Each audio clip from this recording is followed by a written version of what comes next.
Olá, pessoal, bem-vindos a mais uma aula de Direito Processual Civil. Professor Arcângelo aqui com vocês, oficial de Justiça do Tribunal de Justiça do Estado de São Paulo. Estamos no artigo 188 do Código de Processo Civil. Você acompanha o nosso curso pelo YouTube, então se inscreva no canal, ative o sininho das notificações, deixe o seu like, faça um comentário, isso ajuda o canal e faz com que a gente poste mais aulas aqui para vocês, tá bom? Vamos lá, pessoal, estudar? Muito bem, sempre dou a dica desses mais de 20 anos, né, de cursos preparatórios para concursos, que estudar é diferente de ler, né, pessoal? E estudar para concurso não é só apenas entender o conteúdo dos artigos. A gente vem passando aqui para vocês, para que vocês compreendam de alguma maneira o conteúdo, mas é importante que você também grave o conteúdo da lei seca, ou seja, o conteúdo dos artigos. Porque muitas vezes nos concursos pede basicamente a lei seca, né, que é apenas o conteúdo dos artigos, parágrafos, ensinos, e alíneas. Não deixe também de revisar as aulas anteriores. Um bom método de estudo seria aquele em que você, durante uma semana, assistisse aí às aulas da matéria ou das matérias que você se propõe a estudar. Na semana seguinte, antes de estudar o conteúdo daquela matéria nova, você revisar as matérias da semana anterior e assim sucessivamente. Se você conseguir a cada dia, antes de pegar a nova matéria, estudar a matéria do dia anterior, melhor ainda, tá bom? Bom, vamos lá. Artigo 188 está falando da forma dos atos processuais. Artigo 188 diz que os atos e os termos processuais independem de forma determinada, salvo quando a lei expressamente o exigir. Ou seja, se a lei disser que aquele ato deva ser realizado pessoalmente, deve ser realizado pessoalmente.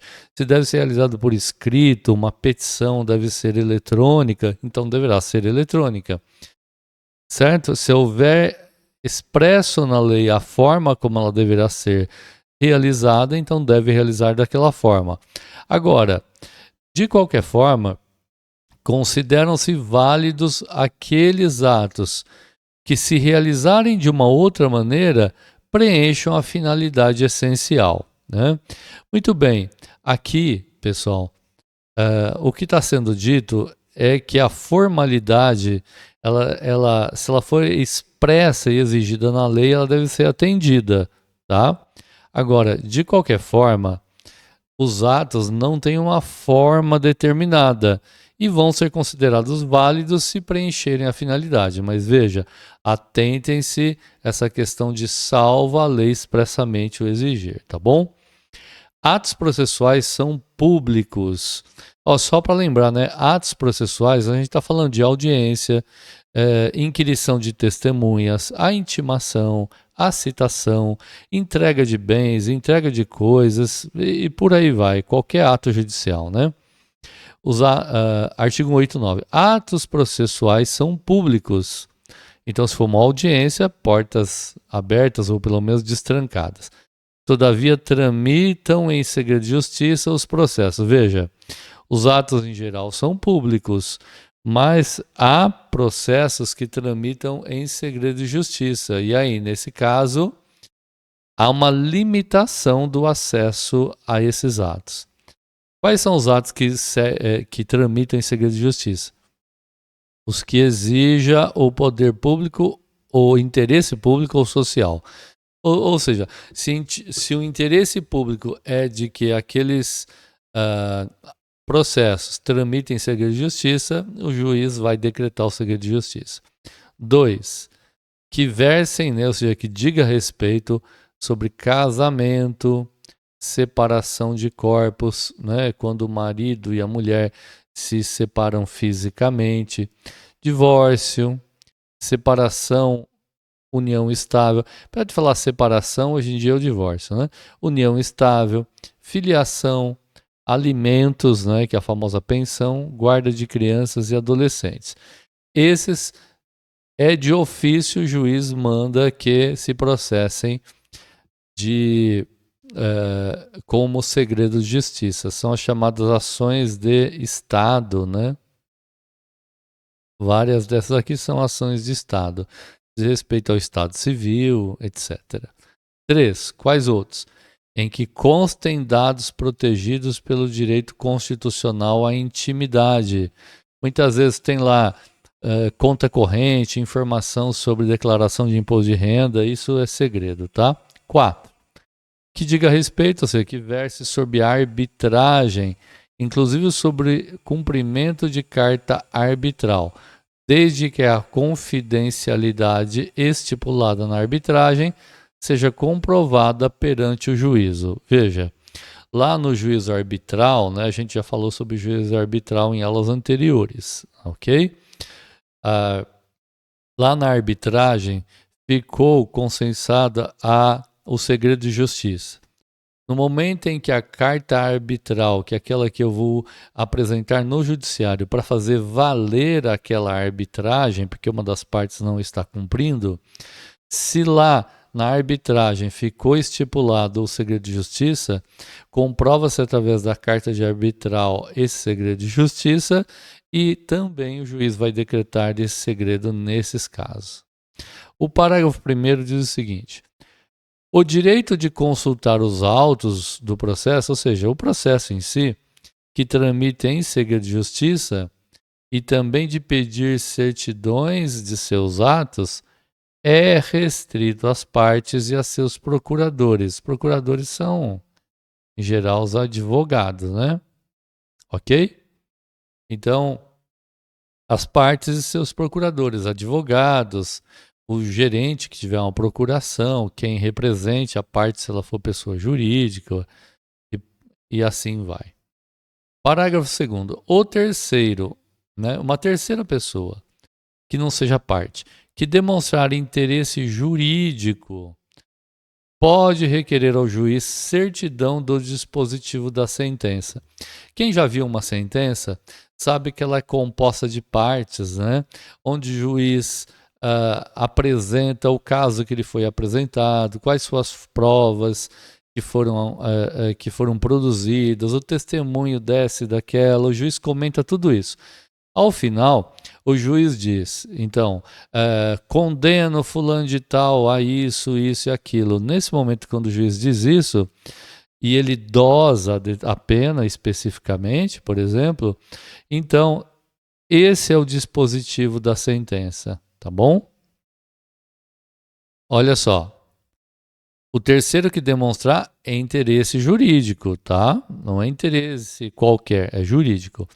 Ele pode requerer uma certidão sobre o dispositivo da sentença, o inventário, a partilha resultante de divórcio e separação. Porque ele pode ter interesse, porque pode ser que ele venha a executar, né, herdeiros, e ele precisa saber quais foram os bens que cada um teve direito. Artigo 190. Versando, dizendo respeito ao processo sob direitos que admitam autocomposição, ou seja, fazer acordo, é lícito às partes, há direitos, né? Código Civil não permite que a parte disponha desses bens, tá? Desses bens não, desses direitos. A vida, a integridade física, a dignidade de pessoa humana, a intimidade, a vida privada, né?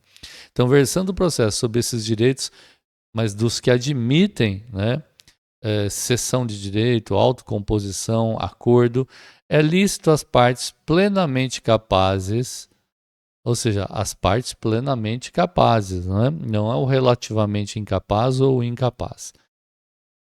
O Código de Processo Civil conversa com o Código Civil, viu, pessoal? Então, a gente recomenda que estude primeiro o Código Civil. E a gente já tem o curso disso, por isso que aqui na nossa plataforma a gente tem o Código Civil junto com o Código de Processo Civil. Ó, você aí que assiste essa aula pelo YouTube, você se interessa por ter acesso aos PDFs, explicações adicionais, é legal, né, baixar o PDF. Então vai lá na plataforma, você encontra este curso de Processo Civil e de Direito Civil para o concurso de Oficial de Justiça, bem acessíveis mesmo, tá? Que vale a pena. ainda mais numa plataforma que faz o controle aí das aulas que você já assistiu, quanto você já assistiu, ou seja, o seu progresso. E você vai estar colaborando aí para a gente ajudar vocês cada vez mais aí. Então vamos lá. Estipular mudanças no procedimento para ajustá-los às especificidades da causa e convencionar sobre os seus ônus, poderes, faculdades, deveres processuais antes e durante o processo. Veja que esse artigo 190 é uma inovação do Código de Processo Civil, né, de 2015. O processo, a maneira como ele, né, corre, ele é passível de ajustes entre as partes, tá? E essas partes podem convencionar aí a maneira como vários atos, poderes, faculdades e até deveres processuais, como que elas vão ser realizadas, ok? Parágrafo único. De ofício ou a requerimento, ou seja, sendo do próprio ofício do juiz, faz parte dele fazer aquilo. Ou quando uma parte pede, o juiz, ou as partes, né? O juiz controlará a validade das convenções. Convenções é essa autocomposição aqui, ó. Lembra que as partes convencionaram prazos, como que o processo delas vai acontecer? Então, cabe ao juiz controlar a validade dessas convenções previstas aqui no artigo 190.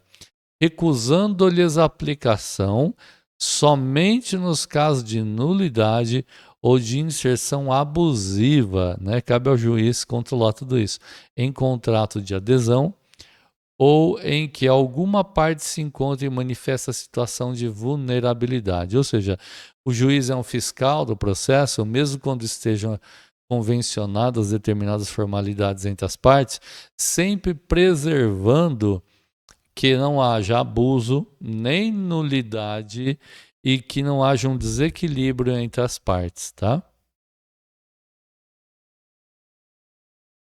Esse desequilíbrio muitas vezes acontece, pessoal, quando uma parte está apoiada aí por advogados de empresas e a outra parte, por exemplo, pode estar desprovida de todo o amparo que ela precisa e acaba se sujeitando a acordos que não são extremamente desfavoráveis.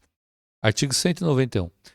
De comum acordo, o juiz e as partes, aqui já é um consenso entre as partes e o juiz, podem fixar calendário para a prática de atos processuais quando for o caso. Então, as partes podem, junto com o juiz, ajustar os calendários em que determinados atos acontecerão.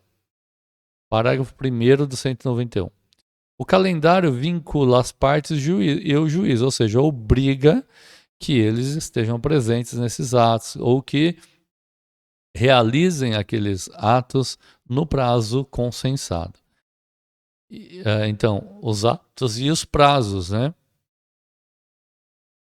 Somente serão modificados em casos excepcionais devidamente justificados. Parágrafo 2º. Dispensa-se a intimação das partes para a prática de ato processual ou a realização de audiência cujas datas tiverem sido designadas no calendário. Foi tudo acertado, foi consensado. O juiz participou disso, inclusive. As partes não precisam ser intimadas, já estão sabendo, né? Artigo 192. Em todos os atos e termos do processo é obrigatório o uso da língua portuguesa, que é o vernáculo, né? O uso da língua portuguesa bem escrita, né? Normatizada. O documento redigido em língua estrangeira somente poderá ser juntado aos atos quando acompanhado de versão, de tradução, né, para a língua portuguesa, tramitada por via diplomática ou pela autoridade central ou firmada por tradutor juramentado. É muito comum em processos, né, que envolvam estrangeiros ou empresas estrangeiras que a tradução passe pela via diplomática, principalmente se foi ouvida uma testemunha no exterior. Passa pelo Itamaraty, que faz a tradução, encaminha para o STJ, encaminha para o Tribunal de Justiça e para o juiz competente, tá bom? Ok, pessoal. A gente viu aqui nesta aula esses artigos, né, referente aos atos processuais. E na próxima aula, a gente vai falar do artigo 193 em diante, né, até o 199, que fala da prática eletrônicas dos atos processuais. Uma aula importante porque hoje em dia os processos são todos eletrônicos e é importante que o oficial de justiça esteja a par. Então, deverá ser questionado no concurso, sim, de oficial de justiça, tá? Fiquem atentos, então. A gente vai tratar isso na próxima aula para não ficar esta aula aqui uma aula muito extensa, tá certo? Então, é isso. Eu fico por aqui. Um abraço para vocês. Se inscreva no canal se você acompanha pelo canal do YouTube, certo? Deixa aí o seu like, seu gostei, seu comentário. Isso ajuda bastante a gente. Tchau, tchau, pessoal. Até a próxima aula.